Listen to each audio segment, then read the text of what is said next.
It's time to take a look at what's happening around Wyoming. I'm Wendy Corr, bringing you headlines from the Cowboy State Daily newsroom for Wednesday, April 24th. Wyoming homeowners are reporting skyrocketing insurance premiums that have doubled or tripled in the last year. Cowboy State Daily's Renee Jean reports that other homeowners are getting dropped by companies altogether for reasons completely out of their control. The insurance industry says what's happening here is just really a perfect storm. Inflation has driven up costs for everything from lumber to labor when it comes to rebuilding these homes. And then on top of that, you've had all these wildfires, and it's not just mountain states. Texas had that big 1.5 million acre fire in the prairie. Colorado had a big wildfire. California, of course, lots of big losses there. And so all of these things have insurers really taking a second look at what their risks are, where their risks are located, and how they can better spread that around so that they can afford to pay out the claims when they come. As a result of double and triple price spikes, some states are looking at capping insurance rates and possibly even requiring policies be written so insurers can't just drop customers in areas they don't want to cover anymore. The first enrolled Northern Arapaho officer hired by the Riverton Police Department is suing the department, alleging racial discrimination, retaliation, and the perpetuation of a hostile workplace. Former RPD Detective Billy Whiteplume's civil complaint was filed Monday in the U.S. District Court for Wyoming, according to Cowboy State Daily's Claire McFarland. There have been Native American officers sworn in at Riverton Police Department before, but Billy Whiteplume is the first enrolled Northern Arapaho tribal member to sign on there, and he resigned here several months ago, but he attributes that decision to what he calls hostile work environment, racial discrimination, and retaliation for his disagreement with disciplinary actions against him. Whiteplume is asking for a jury trial, judgment in his favor, and monetary compensation for damages stemming from his resignation. Natrona County School District 1 board members got an earful from passionate parents and residents about how the district is failing students who are bullied, attempt suicide, and refuse to go to school out of fear.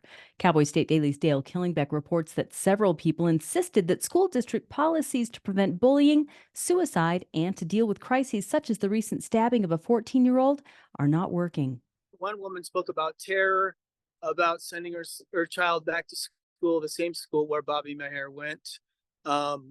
Another parent who lives next to that school said she sees fights in the alley there. Another parent at different schools, they expressed a lot of concern about how policies in the school district are not working regarding suicide. A woman spoke about her sister who was bullied in the school district that committed suicide at 15.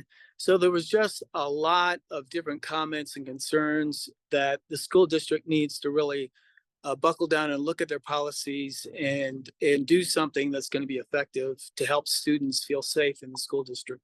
One woman who lives across from Dean Morgan Middle School has sent videos to school officials of children being beaten up behind her house, often in the alleys after school or during lunchtime. There's a new spin-off on exploiting Wyoming's trust laws that give business entities some of the nation's strongest privacy rules, and this time it comes with a mix of limited liability corporation filing laws.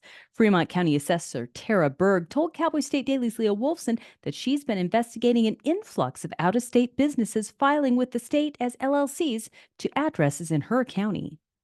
After doing some investigation, she found that a number of these out-of-state businesses that are filing with pretty much always filing with third-party registration services are using addresses unbeknownst to the actual owners of the properties that belong to these addresses, and are just using it basically as a shield so that they can register in Wyoming, which has a variety of reasons for that as well.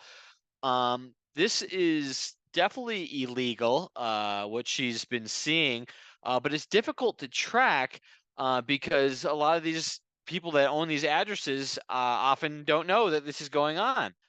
Wyoming has some of the most lenient and private corporation business filing laws in the country and some of the lowest associated fees for LLCs. And no one likes a story where a Girl Scout doesn't win a prize for selling cookies. But that's just what nearly happened when a by-the-book municipal code officer in Pinedale slapped a Girl Scout and her mom hundreds of dollars in fines for selling cookies. Cowboy State Daily's Pat Mayo reports that 13-year-old Emily McCarroll and her mom found themselves fighting City Hall because mom parked in her parents' driveway so that Emily could sell cookies. The mom parked her car in a driveway in between the post office and the main park there, the Veterans Park. That driveway is owned by her mommy and daddy. And the Girl Scout, her daughter, was selling cookies in front of the car. Well, 3 straight days they did this. At the end of 3 straight days, the code enforcement officer in Pinedale said that she had warned them not to park there because she had not gotten permission from the owner of the driveway, which was her mommy and daddy, remember? Yeah. So she was slapped with $400 in fines altogether. Mom's advice? Beware of the spot where you sell Girl Scout cookies. It could end up costing you $658 in legal bills and having to pay a citation for violating city codes. And that's today's news. Get your free digital subscription to Wyoming's only statewide newspaper by hitting the subscribe button on cowboystatedaily.com. I'm Wendy Corr for Cowboy State Daily.